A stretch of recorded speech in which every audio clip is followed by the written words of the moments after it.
Era la primera vez que algo semejante sucedía en Las Vegas. Una joven asesinada. No merecía morir de la forma en que murió. Su rico novio, heredero de una gran fortuna americana. Si tienes suficiente dinero y suficientes abogados, puedes salir airoso de muchas cosas. El criado que haría cualquier cosa por su señora. La gente llega a extremos insospechados por los ricos. Y en la sombra, la bella mujer de la alta sociedad que lo controlaba todo. ¿O no? Descúbranlo esta noche en Poder, Privilegio y Justicia.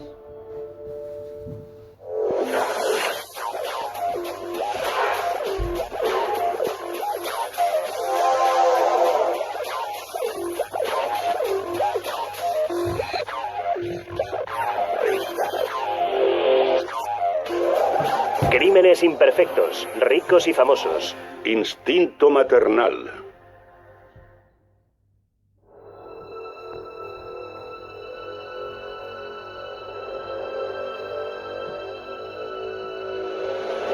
El complejo del Monte del Mar, en el Strip de Las Vegas. Aquí las habitaciones se alquilan por horas y el porno es gratis.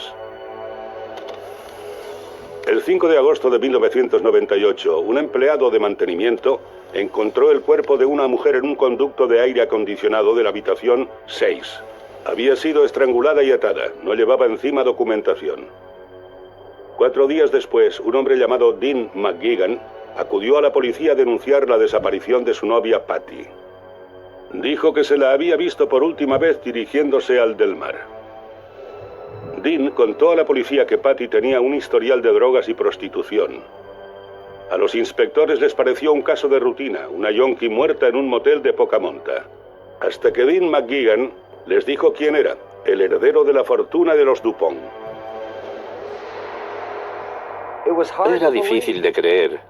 Un Dupont involucrado en un sórdido asesinato en Las Vegas. Pero cuando la investigación fue avanzando, la policía descubrió un rastro que les condujo hasta una de las familias más ricas y reservadas de América.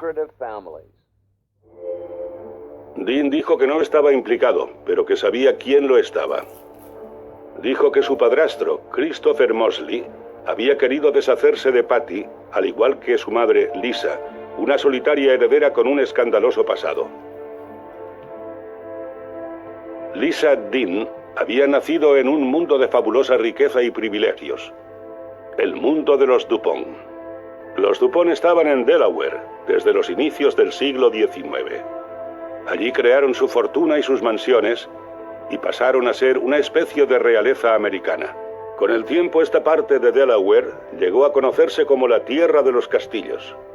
Los Dupont tenían las grandes casas, eran dueños del periódico, controlaban el mundo financiero, controlaban el mundo de la política. Aquello era su pequeño feudo. El patriarca de la familia dejó tras de sí no solo fortuna, sino un singular enfoque de cómo administrar dicha fortuna. El origen de los Dupont fue en 1802, cuando el fundador de la familia dijo que quería fomentar deliberadamente la endogamia. Quería matrimonios entre primos, porque ello conduciría a la honestidad del alma y a la pureza de la sangre.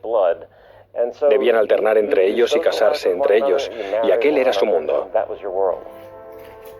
El nombre y el linaje lo significaban todo en el mundo de Lisa. Era de esperar que se casara con alguien de su clase, que acudiera a fiestas a las que iban otras personas ricas, que contratara a los mismos decoradores de interiores y que fuera a las mismas escuelas a las que iban otras personas como ella. Después de la universidad, Lisa se traslada a Nueva York. Su apellido y su imagen rápidamente hicieron de ella una famosa belleza de la alta sociedad. Yo había coincidido con Lisa Dean en fiestas en los años 50. Uno no podía apartar los ojos de ella, era guapísima. Y parecía rica, incluso antes de que uno supiera que lo era. Siempre que aparecía su nombre, la gente susurraba: «Es una Dupont, ¿sabes?». Lisa era muy bien parecida. Era alta y tenía una maravillosa melena negra, con mucha laca, una gran belleza y una ropa preciosa. Tenía mucha clase. Para interpretarla se podría haber contratado a Lauren Bacall o, por ejemplo, a Bette Davis en sus mejores tiempos. En 1952, Lisa conoció a Red Chandor, una elegante figura de la alta sociedad. Los dos se sintieron atraídos de inmediato el uno por el otro. Red era un hombre muy sofisticado y absolutamente irresistible para las damas. Se le veía en clubes nocturnos y lugares de ese tipo. Salía mucho, creo que sobre todo con Lisa. Los dos eran muy populares. En menos de un año, Lisa y Chandor se casaron y emprendieron la seria tarea de una pareja de la alta sociedad: pasarlo bien. La mayor parte de las cenas se daban en casa y daba igual cuánto tiempo durasen. Si se prolongaban hasta la 1 y la fiesta había sido un clamoroso éxito, cuando salías a la 1, sin falta alguien decía: vamos a tomar una copa al Morocco. Y eso era lo que hacíamos. Y nos quedábamos hasta las 3 o las 4.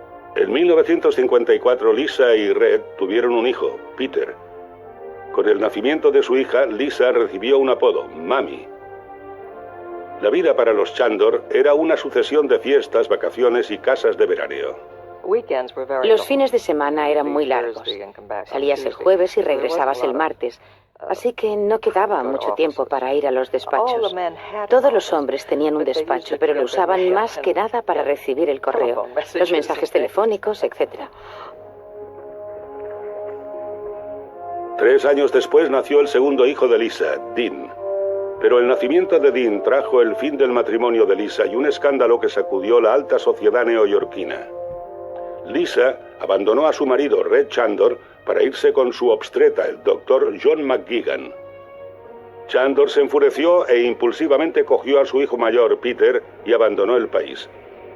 Todos los periódicos se hicieron eco del escándalo. Pocos meses después, la policía localizó a Chandor en la Riviera Francesa y Peter fue devuelto a casa ileso.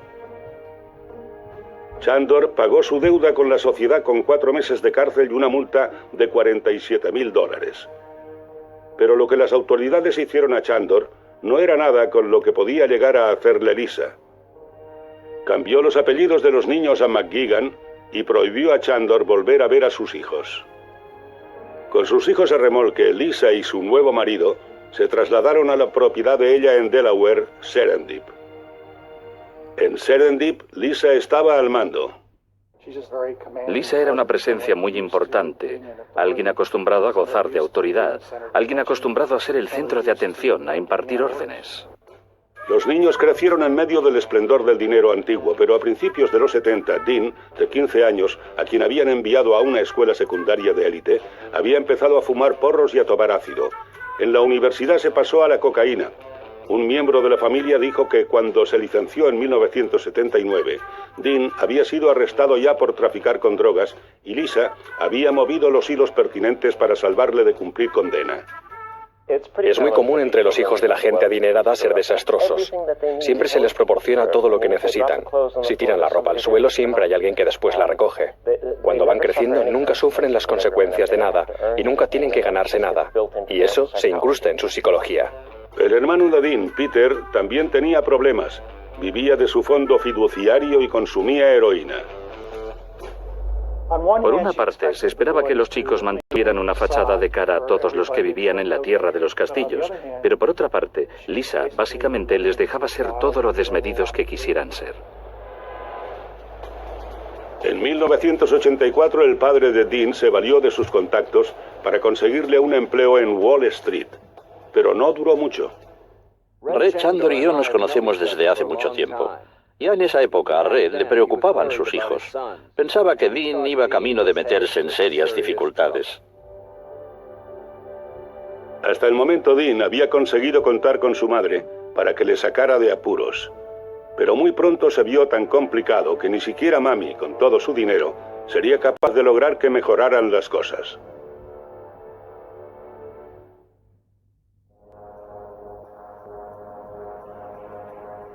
Cuando el cuerpo de una mujer asesinada fue hallado en un motel de Las Vegas, los inspectores descubrieron un rastro que conducía a la heredera de los Dupont, Lisa Dean Mosley. La familia de Lisa llevaba años preocupada. Sus hijos, Peter y Dean, estaban mezclados en asuntos de droga y vivían de sus fondos fiduciarios. Y un nuevo hombre peligroso estaba a punto de entrar en la familia. En 1985, el marido de Lisa, durante 30 años, el Dr. McGuigan, murió de repente de un ataque al corazón. Lisa acudió al velatorio, pero no quiso ir al funeral.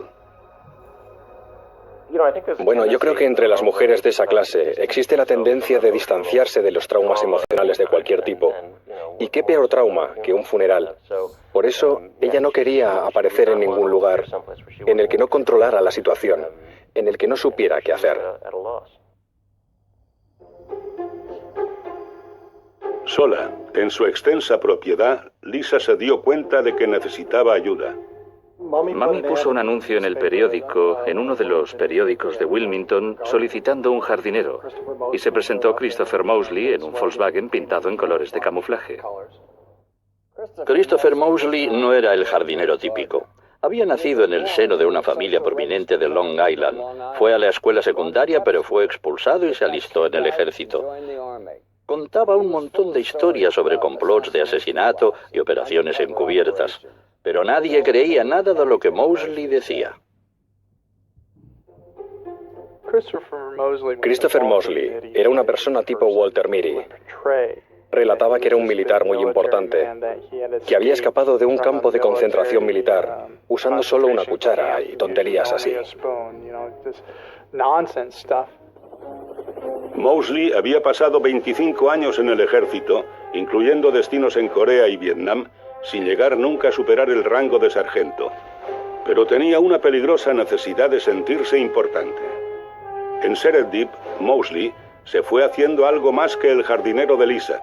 Se dedicaba enteramente a ella y a Lisa eso le gustaba. Lo importante es la atención, la veneración. Tener a alguien dispuesto a halagarte constantemente. Alguien dispuesto a cortejarte y a mantenerse a la expectativa todo el tiempo. Pronto Christopher Moseley propuso matrimonio a Lisa. Un día, cuando estaban plantando un árbol en Serendip, él le dijo que iba a tener que dejar su empleo porque se estaba enamorando de ella. Y a continuación la cogió en sus brazos, le dio un apasionado beso y le dijo que la quería. Los dos se habían enamorado y Chris pasó de su cabaña de jardinero al dormitorio principal. Se casaron aquel mismo año. Moseley no tenía dinero propio. Lisa lo mantenía, lo que resultaría ser una fatal dependencia. Christopher Moseley no había nacido rico. No era un Dupont y Lisa le tenía atado corto. No tenía acceso a todo el dinero al que ella tenía acceso. Definitivamente era más un empleado que un marido, un criado con privilegios de alcoba. Dean odiaba a Moseley. Le llamaba la rata mascota de Mami. Siempre salía a realizar misiones en nombre de Mami. La mayor parte de las misiones tenían que ver con los chicos, Peter, Dean y algún que otro fregado en el que se habían metido. Y Christopher intentando hacer las veces de agente de Mami para pagar fianzas y sacarlos de dificultades. Dean había llegado a cogerle un gusto peligroso a la vida callejera, a alternar con yonkis y prostitutas en una zona deprimida de Filadelfia. Si Lisa lo desaprobaba, a Dean no parecía importarle y estaba a punto de llevar al mundo de los Dupont a alguien que iba a amenazar todo aquello que la familia valoraba. En 1991, Dean conoció a Linda Prescia, apodada Trapos, una contable que vivía en Los Ángeles. Los dos empezaron a salir juntos un año después y se casaron. Trapos no era lo que Lisa deseaba como nuera. Mami quería como nuera a otra aristócrata de sangre azul. Y el problema de Linda estribaba en que era una chica de clase media de Colorado. Así que no iba a estar a la altura y no iba a tener deferencias con Mami. Por consiguiente, había dos problemas. Llegué a conocer a Trapos cuando informaba de esta historia. Era difícil no sentir lástima por ella. Cuando se casó con Dean estaba enamorada y creyó que el futuro era prometedor. Chica de clase media se casa con miembro de una de las familias más ricas de América. Trapos no sabía dónde se estaba metiendo.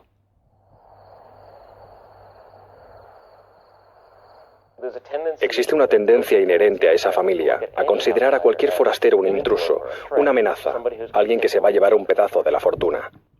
Pero gran parte de la fortuna de Dean iba a parar a las drogas. Él y Trapos vivían en Louviers, una de las mansiones de los Dupont cercana a la propiedad de Lisa. Lisa pagaba el alquiler. Dean gastaba la mayor parte de los ingresos de su fondo fiduciario en ese hábito. Se colocaba tanto con las drogas que irrumpía en Louviers en plena noche rompiendo ventanas. Entraba como un loco desatado, gritando obscenidades a su esposa. 3 años después de la boda de Dean y Trapos, el hermano de Dean, Peter, murió de una sobredosis. La conducta de Dean empeoró aún más. Trapos quería que se desintoxicara, pero Lisa no lo veía de ese modo. Mami se limitó a decirle sin tapujos que la desintoxicación era solo una pérdida de tiempo. Y cuando Trapos insistió sobre el tema, básicamente le dijo: déjale hacer lo que él quiera. Dio una calada a su cigarrillo y dio el asunto por zanjado. Finalmente, en 1996, Dean abandonó Louviers para ingresar en un programa de rehabilitación. En cuestión de semanas, Lisa echó a su nuera de la casa. Mami se presentó un día en Louviers con una tablilla con hojas bajo el brazo y Christopher detrás, y se dedicó a recorrer la casa como si fuera un agente inmobiliario, marcando los objetos de valor que le pertenecían. Reliquias de familia que había dado a su hijo, retratos de su bisabuelo y ese tipo de cosas. Trapos me contó que Lisa la miró de frente y le dijo: quiero que te vayas de aquí lo antes posible. Y a continuación, no intentes siquiera llamarnos. Despidió a su nuera como se despide a una doncella. Cuando Dean regresó de la rehabilitación 6 meses después, tenía una nueva novia, Patty Margello. Para una persona con la conciencia de clase de Lisa, Patty era una pesadilla.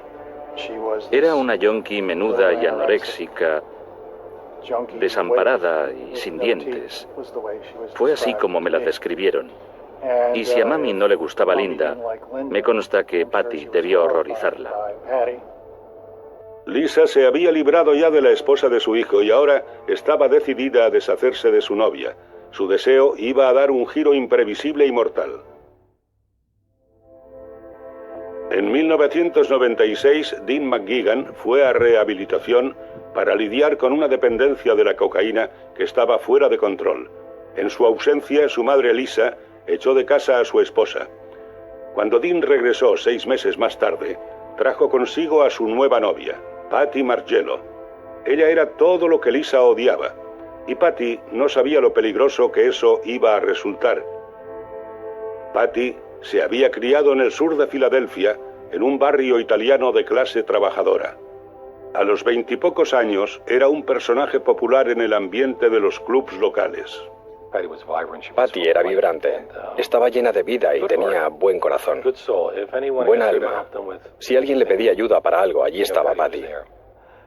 Era también muy atractiva. Patty había empezado consumiendo cocaína por diversión, pero pronto se volvió adicta al crack y a la metanfetamina cristal. Para poder mantener su hábito, empezó a prostituirse.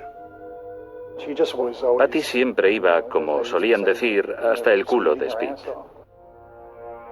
Louviers, la hermosa mansión de los Dupont de 150 años de antigüedad, pasó a ser una guarida de droga para Patty y Dean. Se estaban colocando constantemente y destrozando la casa. Era más de lo que Lisa podía soportar. Echó a Dean y a Patty de Louviers. Ellos se trasladaron a una casa adosada en la zona sur de Filadelfia. Siempre iban sobrados de droga y faltados de dinero. He estado en Louviers y he estado en esa casa adosada de Filadelfia. El contraste es extraordinario. Louviers era una gema. La casa de Filadelfia estaba un paso por encima de una fonducha. Dean se había ido a los barrios bajos como venganza y Lisa estaba horrorizada. En las familias pudientes existe una relación muy fuerte entre madres e hijos varones. A la madre le preocupa mucho con quién se vaya a casar su hijo, y en este caso, la novia era adicta al crack y prostituta ocasional, lo que evidentemente no iba a contribuir a la fortuna familiar. Lisa estaba desesperada por separarlos. El fondo fiduciario de Dean le fue suprimido, dejándole sin ingresos. Pero él no quería abandonar a Patty. Él decía que Patty era su demonio, un reflejo de su yo más profundo y oscuro, por lo que supongo que tenía una vida en el país de los castillos y otra vida en el país de las casas adosadas. Y eran algo así como la pareja perfecta, porque Patty era tan desmadrada y loca como él. Lisa envió a sus criados al sur de Filadelfia con notas para Dean, suplicándole que dejase a Patty. Aparecían varios coches procedentes de Wilmington, con esas llamativas matrículas, buscando a un vagabundo llamado Dean. Y los vecinos se preguntaban por qué les preocupaba a los aristócratas ese vago. Lo que ellos no sabían era que el hombre que parecía un yonki más, al que había abandonado la suerte, era un multimillonario. Creían que era un vagabundo y se quedaron pasmados al descubrir que era una especie de aristócrata con 25 millones. Mientras Dean y Patty estaban en el sur de Filadelfia, la esposa de Dean, Trapos, le demandó por la pensión alimenticia y ganó un juicio que le exigía un pago de $4,000 al mes. En el verano de 1998, a Mosley se le ocurrió un plan para borrar a Trapos y a Patty de la vida de Dean. Dean fue enviado a Las Vegas, sin Patty, para que pudiera establecer su residencia allí y obtener un divorcio rápido de Trapos. Para asegurarse de que todo iba sobre ruedas, Christopher Mosley fue a Las Vegas para vigilar a Dean. Se le dio una cantidad de dinero para que resolviera la situación de Dean, para obtener el divorcio de Dean. Para poder obtener el divorcio aquí, Dean tenía que establecer su residencia en Las Vegas. Mosley se tomó la tarea en serio, tan en serio que al final el resultado fue el desastre. Siempre dado a fantasía sobre sí mismo como cerebro militar, llamó a su misión Operación Dean. La Operación Dean tenía 4 fases. La primera era montar el cuartel general en el Las Vegas Hilton. La segunda, establecer la residencia en Nevada para Dean. La tercera, contratar a un abogado. La cuarta, solicitar el divorcio. Pero también al terminar la primera semana, Dean no había hecho otra cosa que quemar miles de dólares en drogas y juego. Durante la segunda semana, Patty voló a Las Vegas y la pareja estaba en el hotel, consumiendo coca y metanfetamina cristal. Mosley estaba furioso. Se suponía que tenía que haber venido solo, que Patty no tenía que haber venido hasta aquí.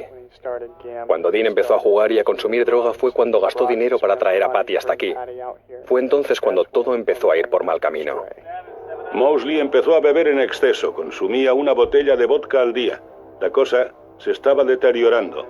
Mosley no lograba controlar ni a Dean ni a Patty. Creo que todo el tiempo que estuvo aquí lo pasó borracho. La única vez que le vi estaba en una habitación del Hilton, tumbado en la cama, desnudo y borracho. Mosley ofreció dinero a Patty para que se fuera, pero Patty no tenía intención de irse a ninguna parte. Patty no aguantaba tonterías de nadie, así que se limitó a decirle que se largara. Y en un momento dado se inició una discusión.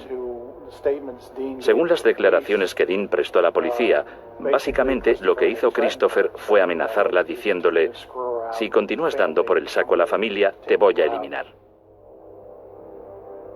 Patty no se tomó a Mosley en serio, nadie lo hacía nunca. Pero Mosley estaba a punto de conocer a alguien que sí lo haría. Diana Hironaga, una fulana y estrella porno que deambulaba entre las tragaperras en busca de clientes. Hironaga, que había actuado en el cine porno bajo el nombre de Kian Lee, conoció a Mosley una noche en un casino.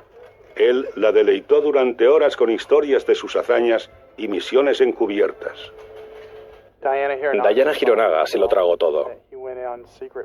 Que había participado en misiones secretas, que trabajaba para la CIA, y que si le demostraba su valía en esta misión, continuaría empleándola, y la gallina de los huevos de oro no dejaría de producir. Mosley contrató a Hironaga dándole $5,000 de su presupuesto para la Operación Dean. La idea de Mosley era que Hironaga se hiciera amiga de Patty y la convenciera para que dejase a Dean. Pero Hironaga tampoco llegó a ninguna parte con Patty. Mosley estaba furioso y frustrado. La Operación Dean estaba fracasando. Lo que le pidió a Hironaga que hiciera a continuación resultó ser mortal.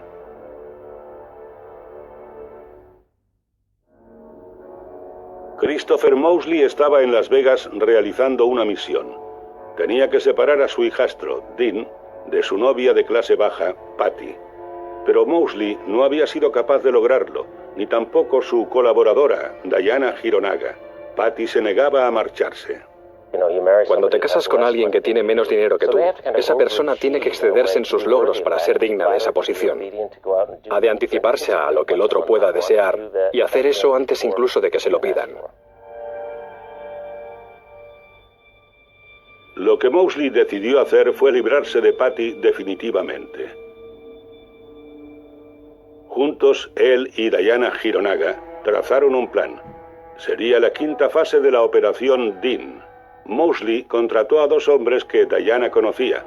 Después abandonó la ciudad dejando a Diana para que ultimara la misión. La noche del 1 de agosto de 1998, Hironaga llamó a Patty. Dijo que 2 tipos forrados que conocía querían salir con mujeres a pasar una noche en la ciudad. Habría mucho dinero a ganar para Patty y Dean. Dean declaró que Diana Hironaga se puso en contacto con Patty para proponerle la oportunidad de salir por la ciudad con un par de hombres forrados y sacarse un buen dinero rápido. Poco después de medianoche, Diana y Patty se encontraron con los 2 tipos forrados. Los hombres eran en realidad el novio de Diana, Ricardo Murillo, un traficante de droga convicto, y Joseph Balignasa, un lavaplatos en el paro. Los 4 se dirigieron en coche al complejo del Motel del Mar. He estado en el Motel del Mar, como reportero, no como cliente. Cuando fui allí, el gerente me reconoció por el juicio de O.J. Simpson y me dejó echar un vistazo. Es un lugar muy sórdido, se nota que ha sido escenario de muchas cosas escandalosas. Diana se registró usando su verdadero nombre y pagó al empleado $30 por ocupar 3 horas la habitación 6. Había contado a Patty que pasarían un rato en el motel antes de salir por la ciudad. Pero al cabo de varias horas aún seguían en la habitación 6. Y los tíos forrados parecían más bien los delincuentes de poca monta que eran. A Patty todo aquello empezó a darle mala espina y sobre las 2:30 de la madrugada telefoneó a Dean a su hotel. La situación en la que se hallaba la incomodaba y le rogó que la fuera a buscar al motel.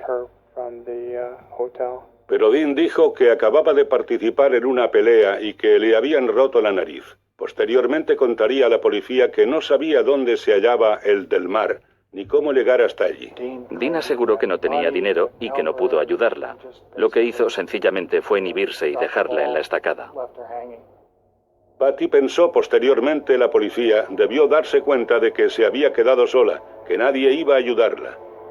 Entró en el baño quizá con la esperanza de escapar por una ventana, pero el baño de la habitación 6 no tenía ventanas.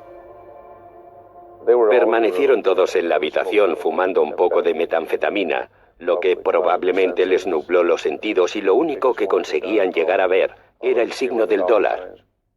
Según lo declarado por Joseph Balignasa, fue Diana la que dio el siguiente paso. Cuando Patty estaba en el baño, Diana se volvió hacia los 2 hombres y dijo: «¿Qué, chicos, lo vais a hacer o no?». Cuando Patty regresó a la habitación, los hombres se levantaron de sus asientos.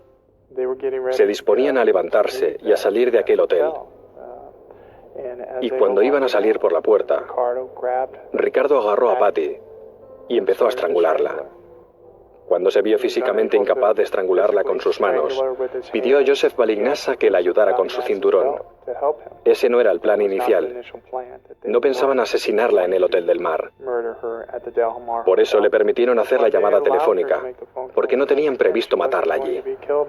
Diana y los hombres habían planeado matar a Patty en el desierto. Ahora tenían un cadáver en sus manos y les daba miedo que les vieran si intentaban trasladarla. Decidieron meter el cuerpo en una bolsa de basura y esconderlo en el del mar. Los 2 hombres fueron a una droguería a comprar bolsas. En casi todos los casos que he cubierto, los malos cometen un error crucial y este caso no fue una excepción. Había 30 cámaras de vigilancia en esa droguería que filmaron a los hombres mientras decidían qué bolsas de basura comprar para meter el cuerpo. Eran unos perfectos idiotas, incluso Christopher Moseley. Era su primera tentativa de homicidio, de matar por dinero, y no salió bien. Hironaga y los hombres metieron el cuerpo de Patty en las bolsas y lo introdujeron en un conducto de aire acondicionado. Después abandonaron el del mar. A las 6:30 de la mañana, hora de Las Vegas, Hironaga llamó a Delaware. Dejó un mensaje en el contestador automático de Moseley diciendo que Patty Margello había dejado de ser un problema. Al día siguiente, Moseley envió a Diana Hironaga y a Ricardo Murillo 2 billetes de avión de primera clase. Hironaga y Murillo volaron al este. El chofer de Moseley se reunió con ellos en el aeropuerto de Filadelfia con un paquete que contenía $15,000. Regresaron a Las Vegas en el siguiente avión. El 5 de agosto el cuerpo de Patty fue descubierto. Un cliente que ocupaba la habitación se quejó a la gerencia de un mal olor que procedía del aire acondicionado. El personal de mantenimiento entró, quitó la trampilla y vio una bolsa grande de basura, y cuando intentaron sacarla, un lado de la bolsa se abrió, dejando al descubierto parte de una pierna humana. Creo que salieron de la habitación dando gritos. 4 días después, tras enterarse por el noticiario local del descubrimiento del cuerpo, Dean McGuigan acudió a la policía y pasó a ser su principal sospechoso. Yo sospechaba mucho de Dean, por eso quería hablar con él personalmente. Pedí que viniera con el inspector Messner y le interrogamos de nuevo, repasando toda su historia. Dean dijo que Patty había salido con Diana Hironaga y los 2 hombres, y que Patty le había llamado desde el del mar porque estaba asustada. Él no había ido a buscarla porque se había peleado y tenía la nariz rota. En aquel momento teníamos registros telefónicos que sustentaban parte de su versión. Y gracias al interrogatorio, eso fue a aquellas alturas un interrogatorio, porque él entonces era el principal sospechoso, su historia resultaba creíble. Dean contó a la policía que sabía quién estaba detrás de aquel asesinato. Su padrastro, Christopher Moseley, y la colaboradora de Moseley, Diana Hironaga. La policía interrogó primero a Hironaga. Diana admite haber salido del Hilton, pero asegura que dejó a Patricia Margello a una hora más temprana aquella noche y que no sabe a dónde fue. Pero los inspectores tenían la firma de Hironaga en el registro del Del Mar. Le dijeron que si no confesaba, la acusarían de asesinato. En aquel momento a Diana le entró el pánico. Y ya nos lo quería contar todo. Quería hablarnos de Christopher Moseley, de todo el plan, de que se trataba de una misión en 5 etapas, y dijo que tenía pruebas, y empezó a revolver toda la habitación del hotel, y eso que no llevábamos orden de registro entonces, pero ella empezó a darnos todas esas cosas. Diana guardaba toneladas de notas, notas detalladas sobre cada una de las etapas del plan. Y además había faxes que se habían ido cruzando ella y Moseley. Y básicamente los detalles estaban allí para que la policía se tropezase con ellos. Hironaga facilitó a la policía una confesión completa, incluyendo los nombres de los asesinos materiales, Ricardo Murillo y Joseph Balignasa. Pero el rastro de papel que Moseley había dejado a su paso no era suficiente para imputarle. Dean había odiado siempre a su padrastro, el hombre al que llamaba la rata mascota de mami. Accedió a ayudar a la policía llevando un micrófono e intentando conseguir que Moseley se incriminase. Durante la conversación, Christopher Moseley se implicó en el homicidio. Sin embargo, en aquel momento, aquello no fue suficiente para procesarle. Lo habíamos intentado y no habíamos obtenido nada, y fue entonces cuando dijimos que no teníamos nada que perder yendo a hablar con él y encarándonos con él. Moseley ya no estaba en Las Vegas. Había regresado a Delaware. Los inspectores pusieron rumbo al este. Había llegado el momento de interrogar a Moseley, de cruzar las cerradas puertas de la mansión de los Dupont y de encararse con la solitaria heredera Lisa Dean. La cadena mortal de acontecimientos que había llevado a la muerte a Patty Margello estaba a punto de quedar al descubierto. Diana Hironaga y Dean McGuigan habían dicho a la policía que el hombre que estaba detrás del asesinato era Christopher Moseley. Pero Moseley volvía a estar en Serendip, en Delaware. Cuando llegó la policía estaba preparándose para la gala de inauguración del club de golf Fieldstone. El club era un regalo que su esposa, la heredera de los Dupont, Lisa Dean, había hecho a Moseley. Por fin Moseley iba a tener algo de su propiedad. Era evidente que Moseley había dejado de ser el jardinero. Esa iba a ser su gran noche. Iba a ser una espléndida fiesta. Había una enorme carpa. Los camareros estaban preparando las mesas, sacando copas de champaña. Lo que Moseley no sabía era que 2 inspectores de Las Vegas iban camino de aguarle la fiesta. Iba bien vestido. Nos invitó a entrar. Por su aliento supe que había bebido un poco. Aparte de eso, estaba dispuesto a seguirnos el juego. Le preguntan si desea la presencia de un abogado y dice, no necesito un abogado. Adelante, hagan sus preguntas. Y ese fue su error número 1. Tenía ese comportamiento. No se podía obtener la verdad de ese comportamiento. De nuevo, volvió a aparecer la faceta militar y se dedicó a soltar faroles durante todo el interrogatorio. Pero en cuanto se pronunció el nombre de Lisa, la actitud de Moseley cambió. Le dijeron, ¿estaba ella implicada? Y fue entonces cuando hicieron constar en el informe, veo que le tiemblan las manos. Bueno, tómeselo con calma. Y fue entonces cuando él dijo, no. En la cinta se aprecia mucho balbuceo y de repente dice abiertamente, lo hice yo. A continuación le dijeron, ¿le dio ella el dinero para hacerlo? Y él dijo, no, ella no tenía idea de lo que yo estaba haciendo. Los inspectores continuaron presionando a Moseley, pero él insistía en que había actuado solo. A Messiner y a Shields les resultaba difícil de creer.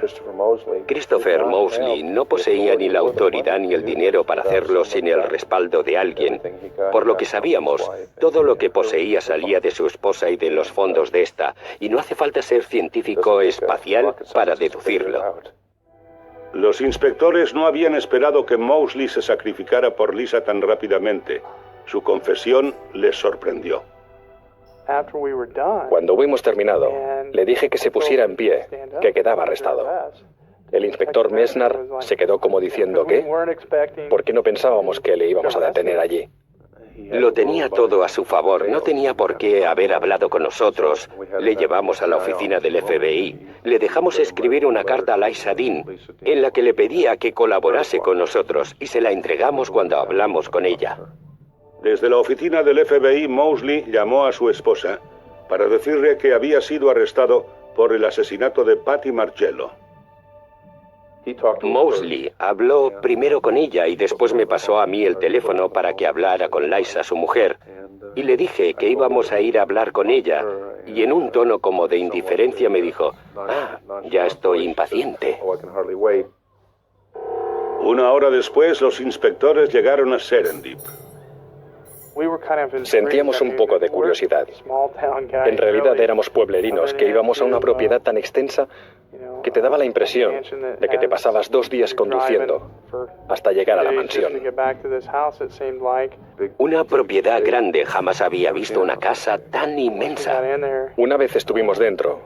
Las habitaciones estaban envueltas en una neblina de humo. Lisa fumaba un cigarrillo tras otro y era una mujer coqueta. Lisa dijo a los inspectores que no sabía nada del plan para matar a Patty.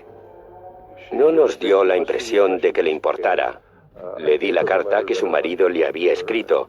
Ella la leyó y no vi emoción alguna. Lo único que hizo fue quedarse sentada escuchándonos y negar todo conocimiento del homicidio. Uno espera que las personas atrapadas en la investigación de un asesinato se pongan un poco nerviosas. El inspector Messiner me contó que Lisa estaba muy tranquila, demasiado tranquila. Al parecer, no le preocupaba que fueran a por ella. Al fin y al cabo, era una Dupont.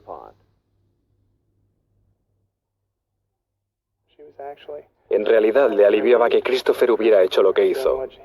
Y ella le apoyaba. Y le estuvo apoyando hasta el momento de preparar el juicio. Intentaba sacarle bajo fianza. A sus ojos, él no era el malo en esta historia. El malo era Dean. Yo estaba convencido, no sé los demás investigadores del caso, pero yo estaba convencido de que ella sabía lo que estaba pasando. La policía salió de Delaware sin tener nada que poder usar contra Lisa. Si ella había ordenado el asesinato, ellos no podían demostrarlo, y sin pruebas nadie estaría dispuesto a enfrentarse a la heredera de los Dupont. Christopher Moseley, el marido de la heredera de los Dupont, Lisa Dean Moseley, había sido arrestado y acusado del asesinato de Patty Margello. Él dijo que había actuado solo, pero los inspectores sospechaban que Moseley obedecía órdenes de su rica esposa. Creo que él cargó con las culpas de Lisa, sinceramente, y lo hizo para protegerla. Él sabía que Lisa le apoyaría, que le proporcionaría abogados y que lo más probable sería que estuviera a su lado si salía de la cárcel. Los inspectores no podían hacer nada. Habían descubierto un claro móvil para la muerte de Patty, y ese móvil señalaba directamente a Lisa. Pero Lisa negó haber tenido ningún papel, y no había ninguna prueba en absoluto que la relacionara con el crimen. Lisa poseía recursos ilimitados, y el hecho de estar casada con el intermediario le valió para poderse mantener aislada de la acusación. En marzo de 2000, Ricardo Murillo fue condenado por asesinato, imponiéndosele 2 cadenas perpetuas. A Balignasa se le impuso una condena de entre 10 y 25 años. Diana Hironaga, que había testificado contra Murillo, se declaró culpable a cambio de una sentencia más leve, 15 años. Moseley también testificó contra Murillo, se declaró culpable y evitó un juicio público. A pesar de los nombres de la alta sociedad implicados, hubo poca cobertura por parte de los medios. Moseley fue sentenciado a 14 años. Fue enviado a una prisión federal en Fairton, Nueva Jersey, a escasa distancia de la propiedad de Lisa. Lisa ha permanecido en estrecho contacto con su marido. Coincidí con una de las amigas de Lisa en una fiesta después de que Moseley fuera encarcelado. Le pregunté cómo estaba. Me dijo que estaba bastante contento. Conviene recordar que Moseley había estado en el ejército durante 25 años y después estuvo casado con Lisa durante 9. Era un hombre al que no le importaba acatar órdenes. La gente está dispuesta a hacer lo que sea por los ricos, incluso en algunos casos a morir por ellos. Por consiguiente, para algunos ir a la cárcel por los ricos no es en realidad un golpe tan duro. Forma parte de la misión de los subordinados. Moseley jamás se ha retractado de su declaración que afirmaba que los Dupont, Dean y Lisa son totalmente inocentes. No cabe duda de que existe la impresión de que si tienes suficiente dinero, suficientes abogados y suficientes personas escribiendo cartas en tu favor, puedes salir airoso de muchas cosas.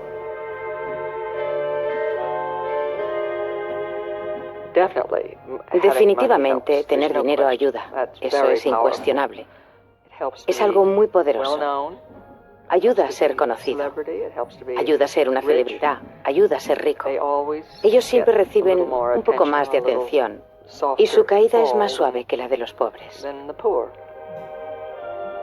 Aunque los inspectores cerraron el caso, continuaron creyendo que Moseley encubría a los Dupont.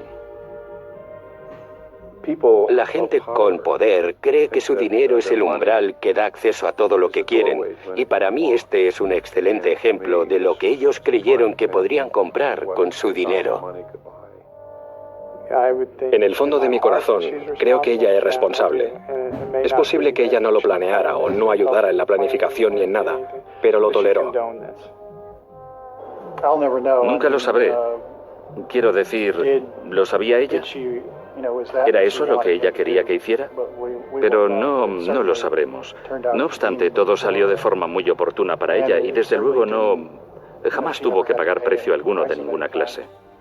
Fuera cual fuese el papel de Lisa, había conseguido lo que quería. Patty desapareció. Moseley, el que una vez fue jardinero, estaba en la cárcel. Dean y Lisa, los Dupont del caso, continuaron con sus vidas. Nadie consiguió nunca acusarles de nada.